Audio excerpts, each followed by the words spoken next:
All right. Okay. Thank you for joining us. We got two people talking today. The first speaker, Evan Ifekoya. I had the pleasure of meeting Evan at a very strange festival in Athens called Sound Acts that I don't think exists anymore after that Mm. particular run of that festival. But that's another story. I'm really happy that Evan could make some time to join us and they can talk a little bit about what they've been up to and their practice. So, Evan, without further ado, Okay. Hi, everyone. So I'm going to share my screen. Hopefully, you can see that. So I've only got 10 minutes, so I was really just going to talk about two pieces of work and then one, I guess, intervention into the institution that I led, I should say, this summer.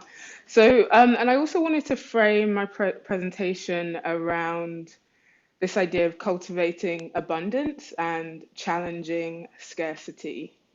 So this work, well, this is a photograph called Number One, Start from a Place of Abundance. And it was shot in 2018, and I consider it a research image that's part of a wider project called Ritual Without Belief, and the without is striked through. So, why is it not moving? There we go.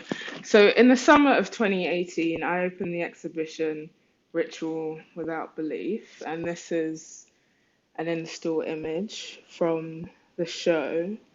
And yeah, central to this work was the question, what would it mean to start from a place of abundance rather than scarcity or lack, which is often the case or has often been the case in my experience for marginal subjects, i.e. perceived as marginal, black, people of color, women, queer, trans, and or disabled.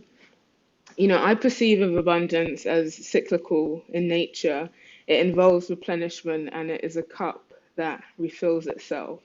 It is the idea that everything we need, we already have within us. It is the act of cultivating that which you want to grow. And so a durational sound work played over a custom built sound system. The refrain, "Can I catch my breath?" marked the passing of each hour. A sea sparkle, ocean vinyl covered the gallery floor. At any one moment, you might hear healing frequencies coming out of one speaker or non-linguistic vocalizations, breathing, moaning, affirmations or ululations coming out of another. The speaker farthest from you might be playing snippets from film scores, um, might be playing snippets from scores of films such as Twilight City, 1989 by Black Audio Film Collective, alongside penetrating, I don't know why I felt the need to emphasize that, sub-bass sounds. So even in the stillness of the space, the echo provided an effective encounter. And so the sound system was built over a number of weeks with a group of people leading the design and build: James Bunton, Kirikawa Dayal, Nick Sigsworth. Collaborating on the build was Naeem Davis, Shanice LeBird, Natasha Nkonde, Marley Shaiwan, and Jin Wilson, a group of Black, queer, female, non-binary people working creatively in sound and live events. So it was built with the intention that the system would become a community resource after the exhibition. I didn't want the sound system to be built from scratch to merely become an art object. I wanted it to be able to proliferate beyond the exhibition context. I saw it as a gift to my community. an offering that I'm now realizing requires a lot of work to sustain and nurture. But the exhibition moment at Gasworks planted the seed that allowed for it to grow. The sound system, now called Black Obsidian Sound System, the boss, continues to live on independently of the exhibition as a collectively run enterprise. And this is a photo of the second space of the installation, and that center image is actually a photograph by a photographer called Ajamu. So it's not my work. I included it in the show because again, I wanted to gift myself something as part of this process. This was an image, bodybuilder with bra, that had really stayed with me over my own arts education. So when I was offered this opportunity to do the show, I thought, you know what, let me be in dialogue with a Black queer elder that I really respect, I really love. So yeah, a gift to myself within the show. But yes, a boss exists because of films such as Born in Flames, 1983, and Black women-led sound systems such as Nzinga Sound, Sister Culture, and Systematic. Like the folks at Radio Regaza and Born in Flames, our marginal status is what brought us together as a collective. And in our individual togetherness, we have everything we need. We are abundant. The sound system is our sacred object, our totem, a symbol of our collective struggles and desire for more. So coming together during Ritual Without Belief, the sound system was the perfect sound system because it was built by the hands of my community. The fact that it sounded good was a bonus. There, it truly was a definition of the right sound system in the right environment. Together now as boss, with the right system, we create the right environment. We do what we can to create the kind of space in which we want to exist and find joy in. Boss lives on in honor for all who sought and sometimes fought to make space for one's politics and pleasure to come together. So, I'm realizing I'm probably talking kind of slow and I haven't really been timekeeping. So maybe if you let me know when I'm just going to time. That sounds good. I'll give you yeah, you have about 5 minutes left, so you're doing Okay, good. cool, cool, cool, cool. Because I still have like two more things. All right, nice That's one. great. Um, oh, and this is a photo from a boss from a little outdoor like house party we did a couple of years ago. Yeah, I mean it feels a little bit sad actually looking at this image because yeah, it's not something that we can do right now. But there we go. Soon come, soon come. And so this is a still.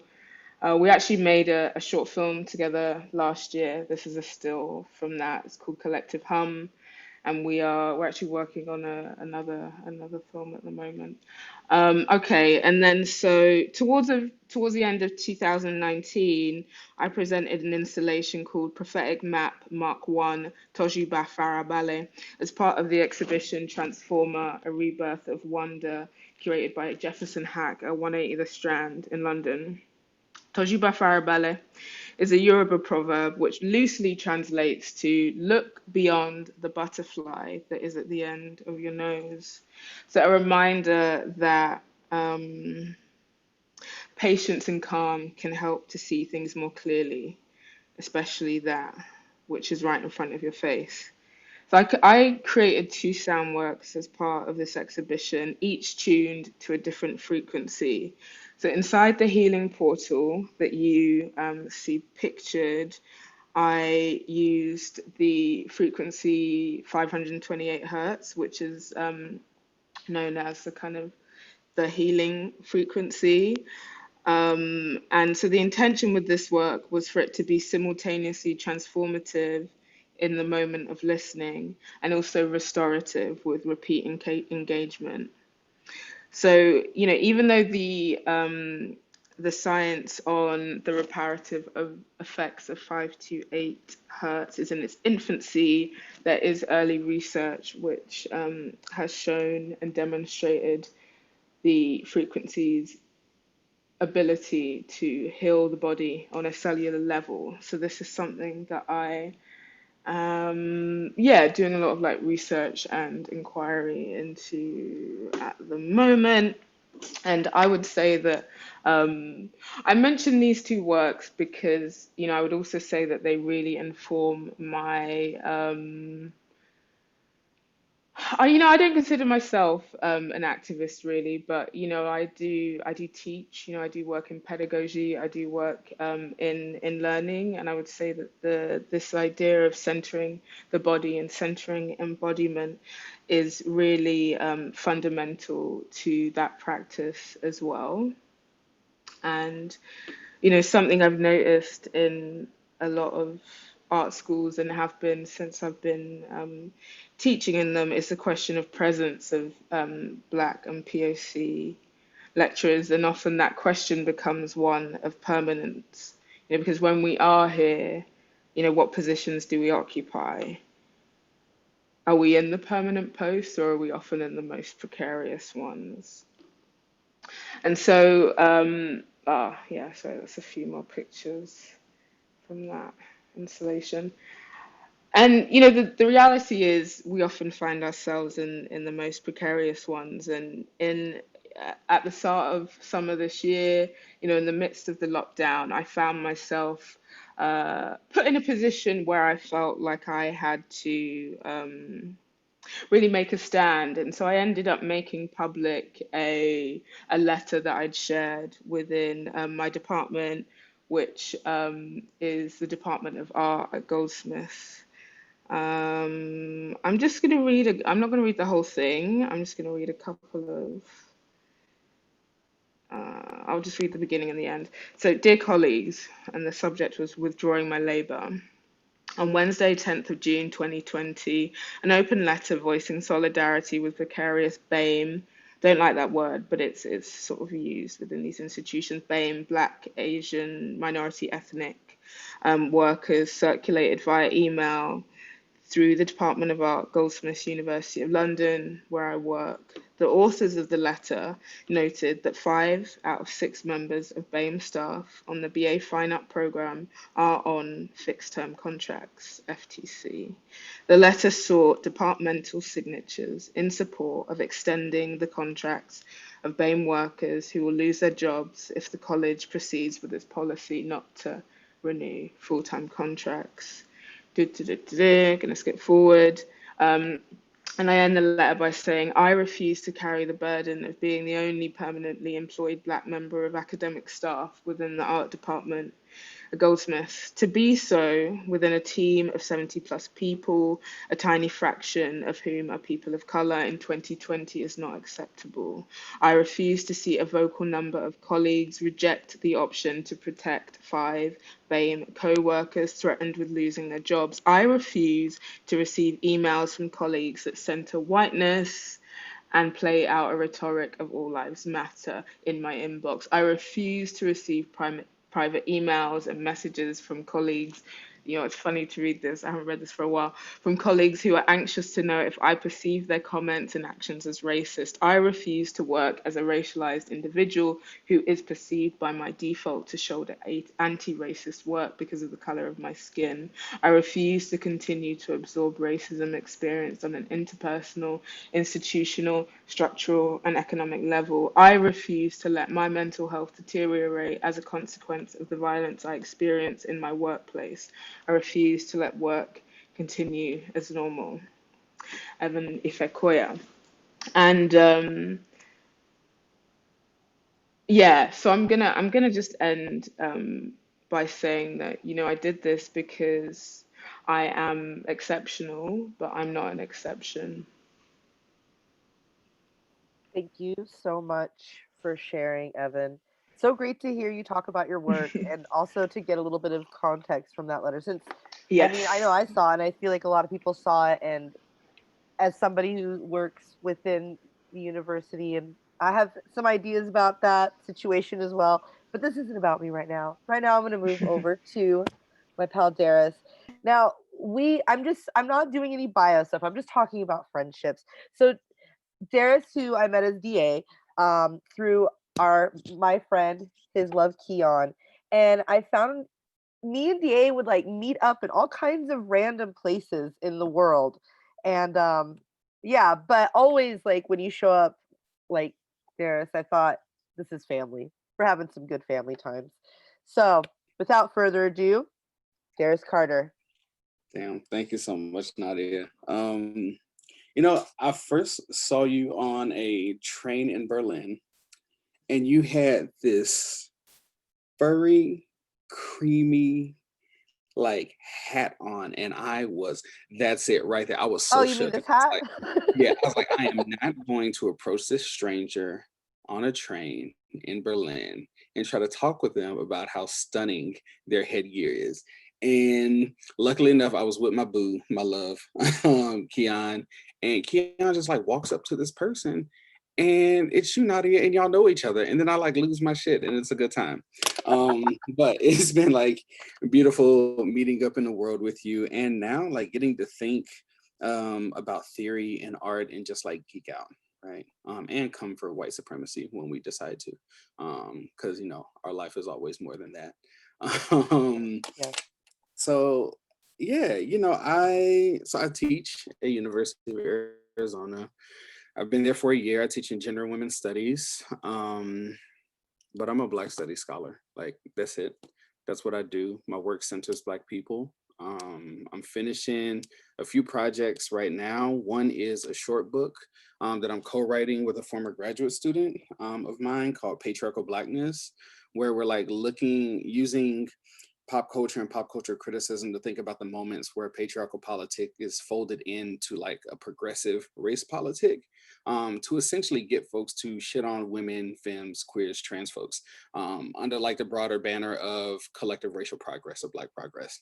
And so like in doing this kind of like scholarly work, I've increasingly just veered away from some of these more formal argumentative like posturing type measures, which is to say I ain't gonna sit up here and argue with folks about Black life, not for the rest of mine. So much of my art practice is around like, if we're going to take up like if we're going to take Hortense Spellers' work on like Black body and Black flesh seriously, how does that look? How does that look in terms of form? And so art for me is really a way to center claims or ideas, understandings of Black humanity and sociality in flesh. And I do it in a way that doesn't require or allows me to constantly refuse explanation. I'm not going to tell you about the significance of this thing that Black people did. Instead, I'm going to try to create an art object that physically requires you to do that. So for the past few years, this has looked like me and my friend Sharita have been working on, I'm gonna try to share my messy screen with y'all. Um, let's see. Yeah, we're gonna go here. Forgiving. Oh, okay, cool. All right. So my friend Sharita and I have been working on this book called Black Girls in Archive. And this is really an outgrowth of a scholarly monograph that I've been working on for a very, very long time. And the short version is I write about a scandal that happened in Washington, D.C. 100 years ago, where this Dutchman claimed to be an anthropologist to get access to Black school children and do a study where he was going to prove that Black people were in fact mixed race. Um, and so he really uses that as a pretext to get access to Black schoolgirls, take them to the Smithsonian and also to a boarding house that he stayed in a Black neighborhood, photograph them partially or fully nude and assault some. So in writing about this scandal, I'm like sitting with easily over 1,000 pages of primary source documents, historical documents, and less than 10 include the names of girls who might have been involved. The few photographs I found like don't have identifying information at all about the girls. And so I went from trying to write a seemingly objective study of this scandal to wanting to center Black girls. And so like, how do you put less than 10 pages of information against over 1,000? And so in thinking through that for this scholarly book, I was like, but what if there was an art book that countered, the so-called authority of scholarship? So my friend Sharita and I have been dreaming up this book that we're calling Black Girls in Archive. And so what you see here in this photo is from a letterpress residency that we had where we decided we were going to reach out to a crew of Black women and femme poets and we were going to give them bits and pieces of FBI documents that included names and a little bit of information about the girls who they believed to be involved in that scandal. And many of them were teenage Black girls. And so we asked the poets, we gave them a first name, and we gave them a little bit of material from the FBI file and asked them to generate poems from the perspective of Black girls. And we asked that we also write about the Black girls as having agency, right? Even if it's agency that we can't always identify with, it was important to Shereen and I that no, we think about how these Black girls may have understood the world. And so for part of the residency, we got to practice letterpress, or I got to learn, Sharita got to practice, but we also got to think about the kinds of materials that we were going to mobilize to center Black girls' voices, or our idea of Black girls' voices. So we use poetry. There's Robin Coss Lewis's Voyage of Sable Venus. We use fiction, Barbara Trace Raboud's work on Saartjie Baartman, notoriously known as the Hottentot Venus. Tisa Bryant's book, Unexplained Presence, which I like pairings, and so I'd recommend reading Tisa's book alongside Playing in the Dark by Toni Morrison, because if Morrison is helping us understand the function of whiteness in the American literary imagination, Tisa is looking at texts that feature Black people or objects, and she's reconfiguring our reading of works of literature, art, film to center the Black presence. And then Bettina Judge Patient, which, if you're familiar with the history of J. Marion Sims and his experimentations on enslaved Black women, but also the constant deployment of Black women in freak shows in Western culture, then Bettina Judd gives you this really rich alternative genealogy of these folks, situating herself as a Black femme poet. Okay, so with all that, right, we're sitting with all these damn materials trying to figure out, how do you make an art object that doesn't push people to think about care or an ethics of care, but physically requires it, right? And I'm just gonna breeze through some of these photos. This is us trying to figure out how to render, because we love Black and gold. So we were trying to figure out how to render each of the poems and give each one its own personality. At one point, they were gonna be 7x7. They were going to be 7x7 or 7x14 and essentially increase. They were going to be these Black linen sheets of paper that fold out with each piece, because we love drama as well. But then we decided, well, what if we created a box? What if we made a box that was an archive? And so we started learning about box construction. We decided we would have a base, which was 10 inch by 10 inch by 2 or 2.5 inches. And what you see here is we've put one of the sample boxes that we made inside of a laser cutter. So we were thinking about the slits that we have here would be the slots that the poems go into, right? And a lot of this was us considering form. We got this deep, dark, smoky acrylic case. Because again, we're thinking in terms of an archive. How do you take these documents, or how do you take voices and situate them in their own case, which doesn't require people go to a special collections library, doesn't require that we sign in to do a thing, right? But also gives us the opportunity to sit inside of the comfort of whatever space gives us a sense of peace, and just kind of linger in the text that we're creating, right? So I'm gonna spare y'all the 5-year journey and simply say that what we've decided to do was take the 8 poems that we have, and they're not even all printed on paper. This piece, for instance, is a poem. It's in a 3-inch by 2-inch tin. It's 10 feet of champagne colored ribbon with white vinyl ironed onto it through a heat transfer process. We got this red velvet paper to put inside the tin, and we're going to etch the top of it with the name Juanita. So this piece was done by one of my favorite people on this big old dusty rock, Cheryl Clark, old school self-professed Black butch dyke feminist, right? She is my heart of hearts, and she wonderfully and generously contributed a piece. And so Sharita and I dreamt up this piece on ribbon and thought, well, instead of giving folks this box, this archive, that they just get to open it up and set it to the side and read things, it's no, what if each object required a moment of stillness and consideration? What if they had to pause and think about what it is that they're beholding? They had to think about, well, how do I get this out of this space? how am I supposed to interact with it, right? So you'd have this tin, which I think about this tin as Juanita's personal safe, right? This is a tin that contains a ribbon that holds her story. And so to open that tin, that red and that champagne seems like, it looks like a vertebra in blood, right? So we were constantly thinking, well, okay, this piece would require somebody to, as I said, slowly open the tin and then pick up this ribbon and slowly unravel it as the story uncoils, right? But then they would have to, and we're going to give them instructions, they would have to arrange their fingers so that they can coil it up the right way to put it back into that small tin. And so this is one of the ways that Sharita and I were insistent on literally taking time and taking care with Black girls' voices. It's like, you're not going to breeze through, just try to find the text. It's like, no, you have to think about the handling as well, the physical handling. Um, so we've been like working on this, and this is a sample box where we'd have the gold lettering up front, Black Girls in Archive. And the idea is that as an artist, I'm constantly at times undercutting the very work that consider myself doing in the academy. Um, in my art, I don't argue. Um, I take for granted in these really rich and fantastic ways the fact that Black folk got life, Black folk got voice, got flesh.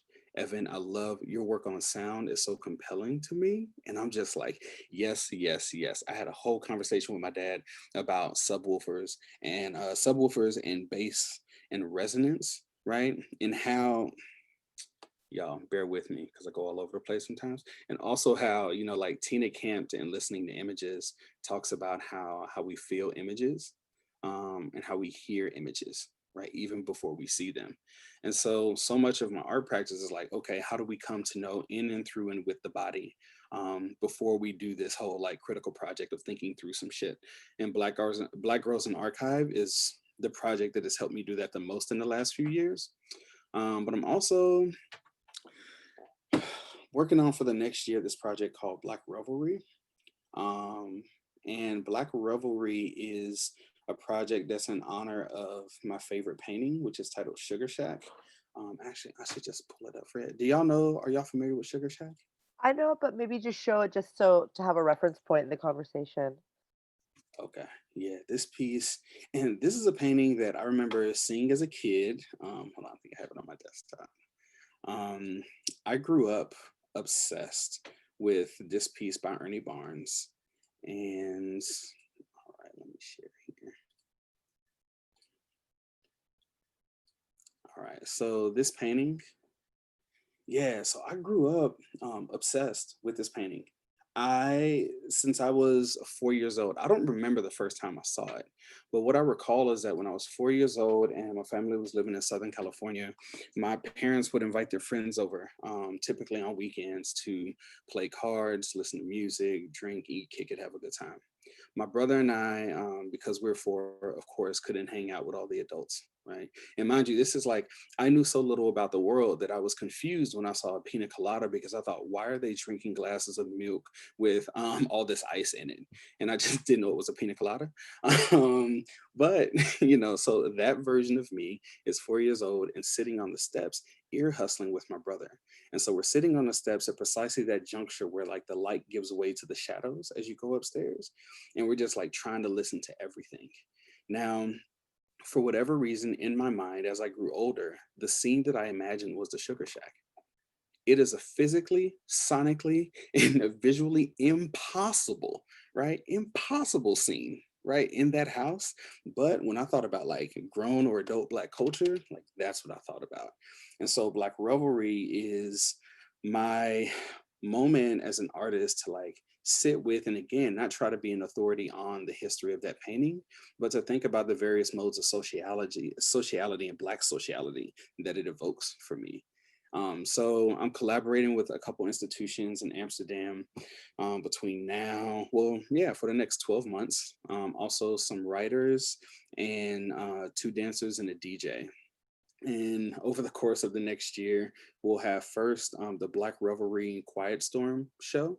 And so this will be me doing Quiet Storm radio programming, which is like old school R&B, soul, jazz music that was played between like 10 p.m. and maybe 3 a.m. right? So it's smooth grooves, it's extended plays, and each one will have a theme. And so my push is to use details from the painting to explore a theme connected to Black critical theory, right? Um, and so that's, I'm gonna do that from what, December to February. And then there will be a live performance with myself and two dancers, Dwayne Holland and Jen Harge, where we're gonna pair mini lectures that I do about the painting and its connection to like Marvin Gaye's "I Want You," because it was the cover of that album. We'll talk about Marvin Gaye. We'll talk about visual politics or painting and sound, Black sound.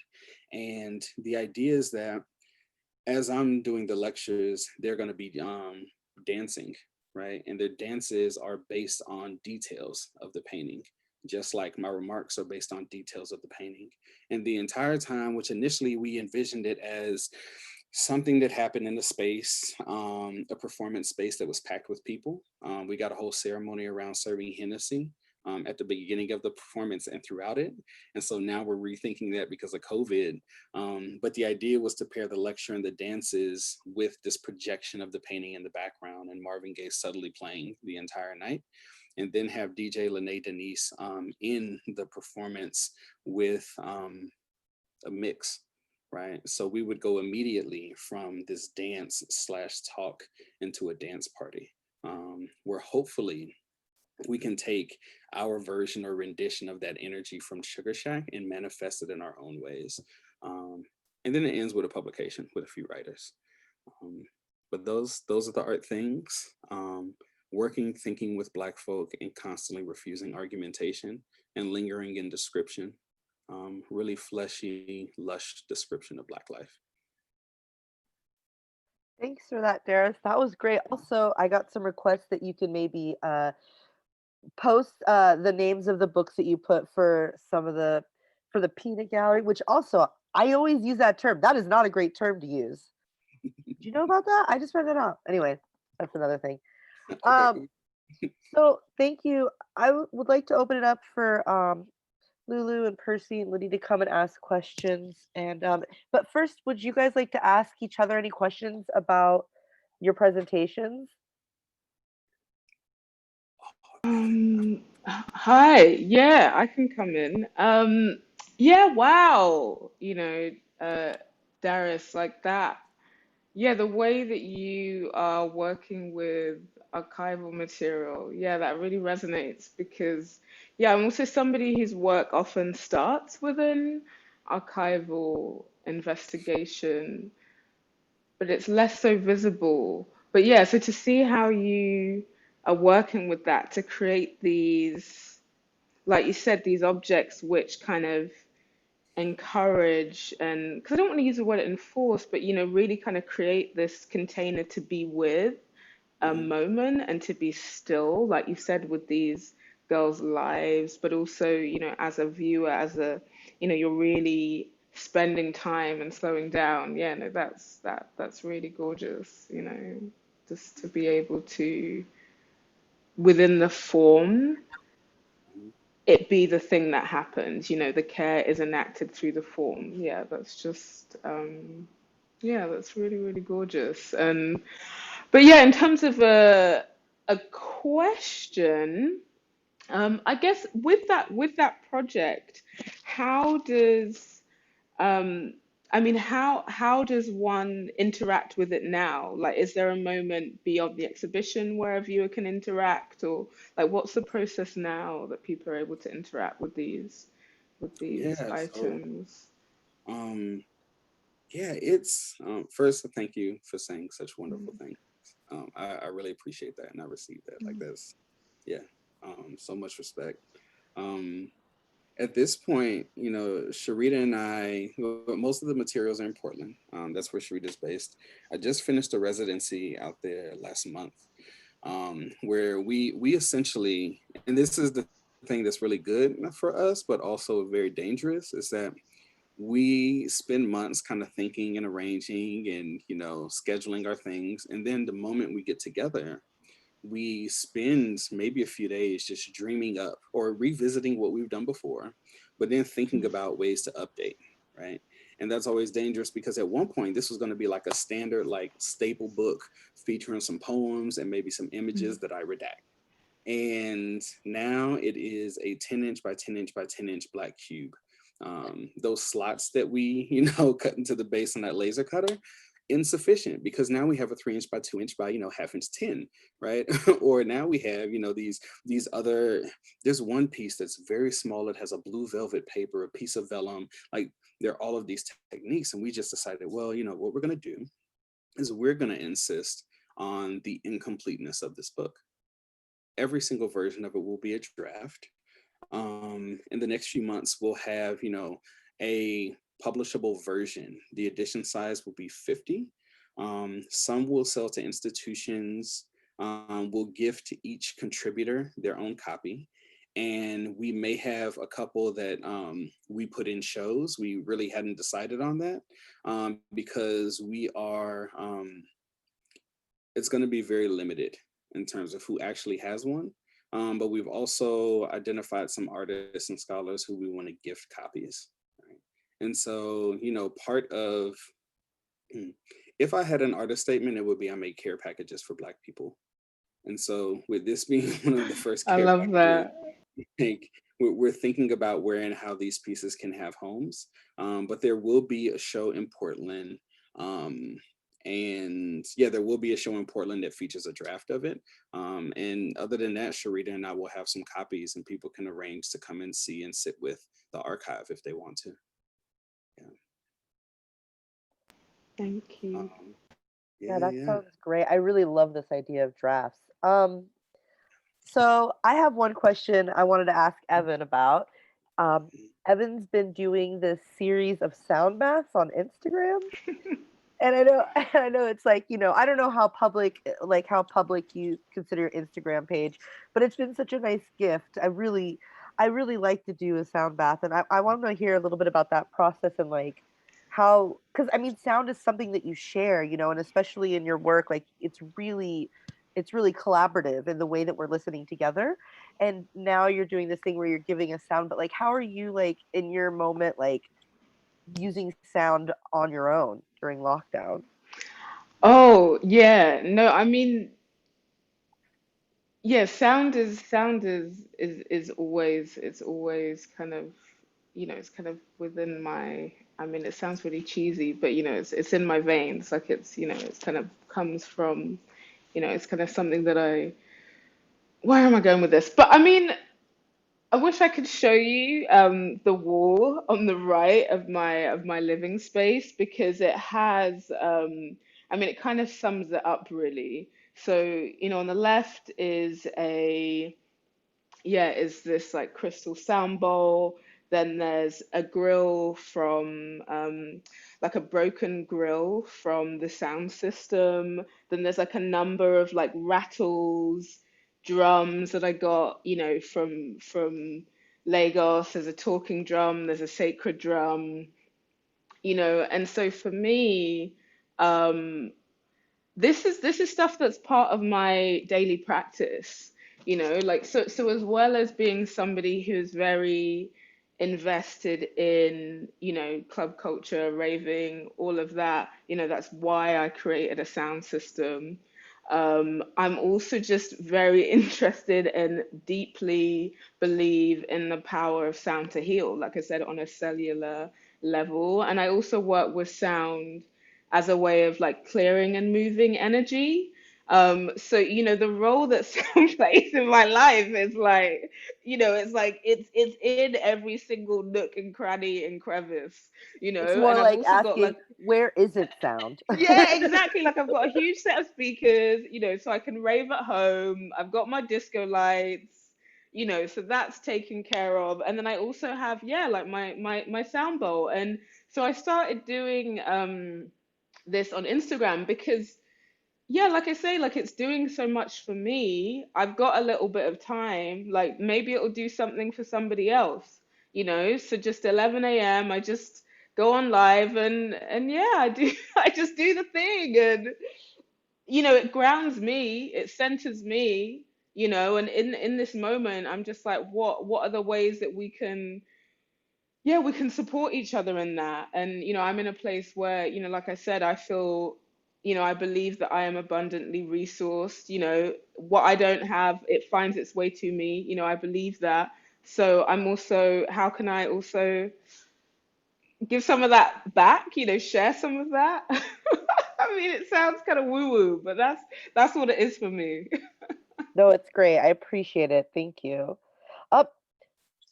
Oh, we've got a. Oh, Well, do you yeah, want I'm to just say? yeah, it's Evan, what you're describing reminds me of this Moten quote that I love. It's what is it to reside without settling? Is that is or is that ain't like being stuck in sweetness held in life. And so I constantly think about like the violence of the whole that so many scholars and artists talk about, right, regarding middle passage, but also how like holding Black people do something different with the notion of holding. And so to have us in a space, to have us held and buoyed through sound and with sound is so gorgeous. And I just want to be like, ensconced in a room filled with sound, right? Rumbling through my spirit. Like all of that. That kind, it's like you're morphing the way that we relate to space sonically. It's stunning. I love it. It's to me, the work that you're doing is an architectural project by nature. It's so dope. Thank you. Thank you. Yes, yes. No, I definitely, that resonates, yeah, on a very deep way. This idea, yeah, of relating it to architecture. So thank you. Thank you for that. Oh, this is so good. I'm gonna email you some stuff. I hope that's okay. I got Oh some my gosh, I files. love this. Any questions from the ONCA crews?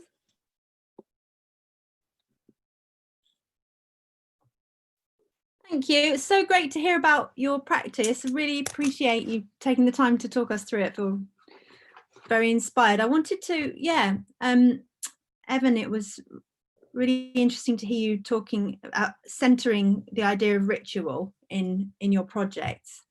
It's very, very intentional, so strongly intentional. I find that really inspiring. I'm just wondering about how, Derrais, do you feel like your Black Girls as Archive project has ritual elements as well? I'm struck by the longevity of the project, that it's a 5-year Hmm. or more. That what that Evan's ritual is healing, Hmm. and Yeah, I think healing. Do you feel like this archival project is doing some healing of the scandal and the harms that were done? um I don't know if it heals. What I know is that it requires us to slow down. Um we're not particularly interested in a theorizing of what Black girls were doing 100 years ago. We're in part trying to reckon with the loss. And that loss means sitting with the fact that what we can do is speculate based on what we know has happened to other Black girls and young women. And so this is the kind of moment where it's like, no, you got to sit and you got to take it in. And we don't know that you're going to feel whole or that you're going to feel better by the end of it. But we need a space of slowness and reflection. And so that's, I think for many people, that's what we're doing with the book. But for a select few, there are ones who might see rich and vibrant forms of life within it. We're just not willing to talk about that publicly. Yeah, so it's, I guess, That's in 2 words, it's slowness and refusal. that's great, and I thank you, Percy, for that question, and thank you, Iris, for Can that I answer. can I just yeah, thank you, Doris, for that response. I just wanted to come in because I actually didn't use the word healing in relation to my work. I don't, and it's quite intentional because I don't think anyone my work doesn't heal somebody, my practice doesn't heal people. Healing is something that we do for ourselves. And so I just wanted to interject here because I think yeah, sometimes it's like, oh, you're a healer, you're this, you're that, and it's like, well, yeah, I don't know. For me, that's a responsibility that actually I think my work tries to encourage more like a reflexive process of healing rather than the work itself doing that. I don't know, it just calls to mind the Soul Eaters, Tony Cade Bombara for me, yeah, it's like, yeah, I need to find a quote to drop in here. But yeah, this thing about wanting to be well, it's something that, the work actually asks that the viewer takes that responsibility. But yeah, thank Thanks for you. that. Thanks. As a Tony Cade acolyte, Evan, like, fucks with you heavy. Yes, absolutely. Yeah. Anybody else want to ask any questions or anything? Well, I'm going to stop the recording. I'm going to say goodbye, but we can talk a little bit after. Thanks for this.